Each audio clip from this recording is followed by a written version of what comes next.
Welcome back to More Sit the Tally Films, and today we're going to talk about Bryan Breese or Bryan Breese. Most of you know, if you follow college football, what happened, the story with his little sister, and shout out to them for what they had to endure during that tragedy. I'm not going to go into it. If you want to know, just go look it up. Search his name and look it up. But today we're going to talk about his potential pro talent, and we'll go from there, man. So let's get started. All right, welcome back to More Sit the Tally Films, and we're going to take a look at Bryan Breese's film. But before we do that, hit the like button. If you like what you see, consider subscribing and hit that bell so you can be notified when these draft videos drop all throughout 2023 draft season. So let's get into the Bryan Breese film. And this is versus UGA, and I hate going to get old film, but I had to in order to get 4 games. So I took the best game I could versus last year. And this is the first UGA championship team. And you'll see him right there lined up in the, what was that, 3? No, 1 technique. And basically what he's going to do is he's going to cross the face. He crosses the face of the center. He's in the gap, ready to make a play. And kind of gets held and sticks that arm out there and causes the fumble, which was a big play. And granted, the play got stopped, but still, just take a look at how quick he gets in position. He crosses all the way over to the opposite A gap, beats the center. That great first step. Great first step. Beats the center. Now he's in the opposite A gap, face to face with the running back. Gets held. Then a good play. Again, versus UGA. This next one.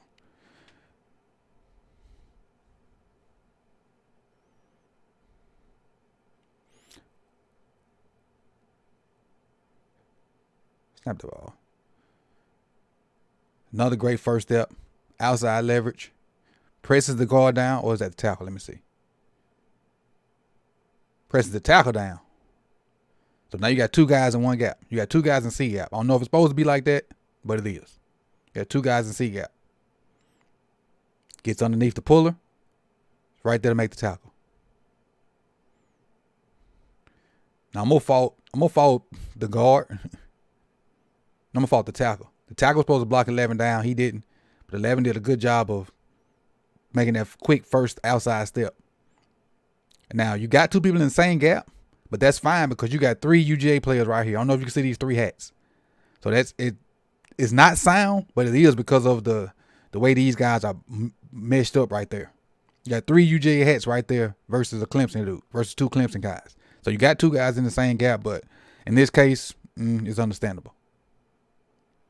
Gets under the puller, right there ready to make a tackle. Him and number 8.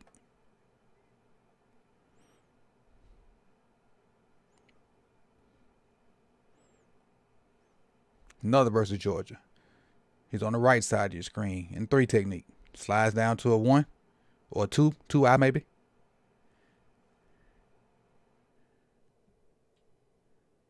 And just gets down the line. Comes flat.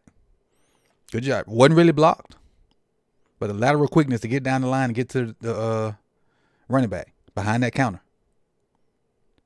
Basically, and a lot of coaches say get in the hip pocket of the puller, but this ain't that case. He just wasn't blocked. 63 blew the assignment. But then he did a good job of staying flat, using an angle to run down Zamir White. Again, I ain't gonna say it's a TFL, but it's close to it. But again, good job, good burst to be able to get him before he could get started. Now we versus Florida State.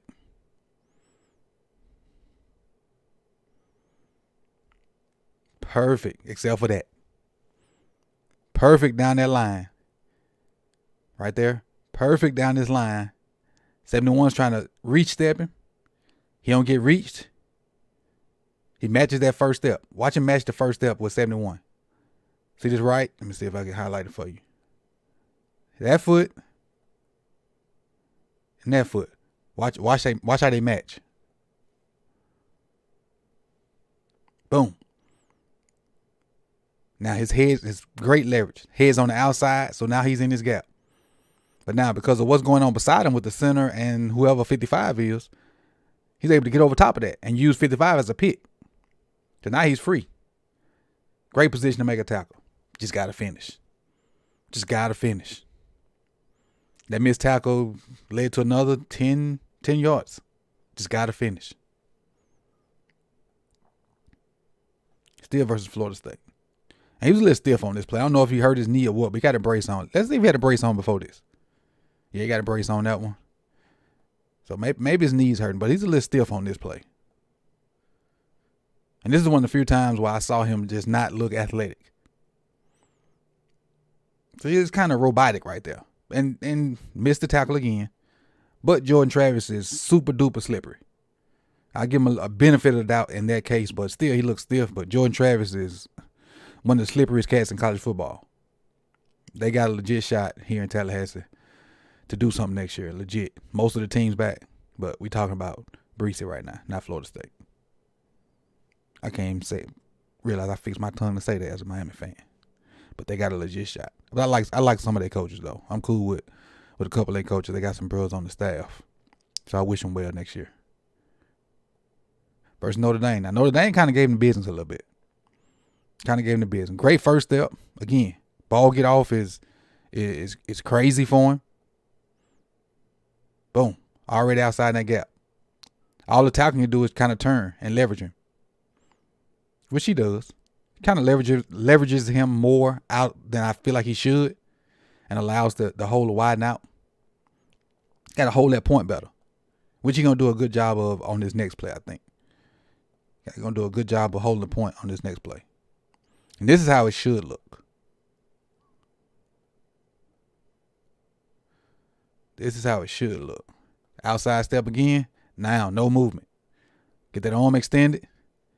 Tackle ain't moving. He ain't moving. He got gap integrity. Now, ball's outside your gap. Get off and go make the tackle. That's how the previous play should have looked. Unless they run inside of him. But this time he's great with his gap integrity. Fighting off is that the tackle? Fighting off the tackle. Pressing him out. Not moving. Not being moved. Now, ball bounces outside of him. Got his outside arm free. Now go run it down. That's what it should have looked like. Now versus North Carolina.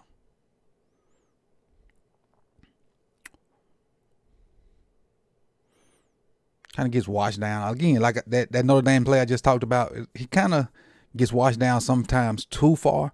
Maybe that's how he's being coached to kind of shoot that gap. I'm not sure, but it looks like he's being washed down a lot more than he should have, in my opinion. And by him being washed like that, that allows the counter to open up and have more green, more grass to get. Even though they didn't get a lot of yards, I'm just saying. Being washed down that far kind of helps out the offensive side of the ball. But let's go to the last play. And this is one of my favorite plays from versus North Carolina. Again, hasn't shown a lot of pass rush moves, and you'll see from his scores, his pass rush scores are not great. But again, against the run, watch the spin cycle. Spin off, right there to make the tackle. He's a run guy. Being double teamed right here, sees the ball going away from him, spins off both of them. Now, instead of with four arms on him, four hands on him, from 4 to 0. And now he's free to make the tackle. Great high IQ play, high athletic play. This is a good play by Breese. Let's get into the scores. Or Breese. Breese or Breese. Let's get into the scores. Let's take a look at Bryan Breese's scores. For motor, I have him at a 75 out of 80 because he played hard the entire tape. Even if he was wrong or getting whooped, he still played hard for the most part the entire tape. Versus double teams, I have him at a 69. His run D at times was bad, at times were good. And he was solid, though. He was solid. Got him at a 65. Pass rush, got him at a 64.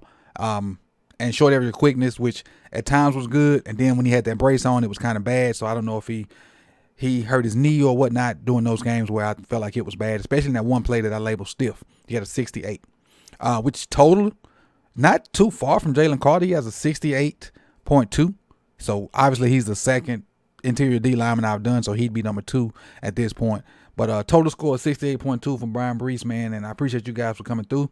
It's gonna be a good pickup for somebody that's needing a good run stuffing guy. I don't think he'll give you much in the pass rush, but I think run wise he'll be solid. So you could have been anywhere in the world, but you chose to be here with me. I appreciate you guys for coming through, and don't forget, like the video if you like it, subscribe if you enjoy the content, and hit that bell so you can be notified when these videos drop. See y'all soon. Peace.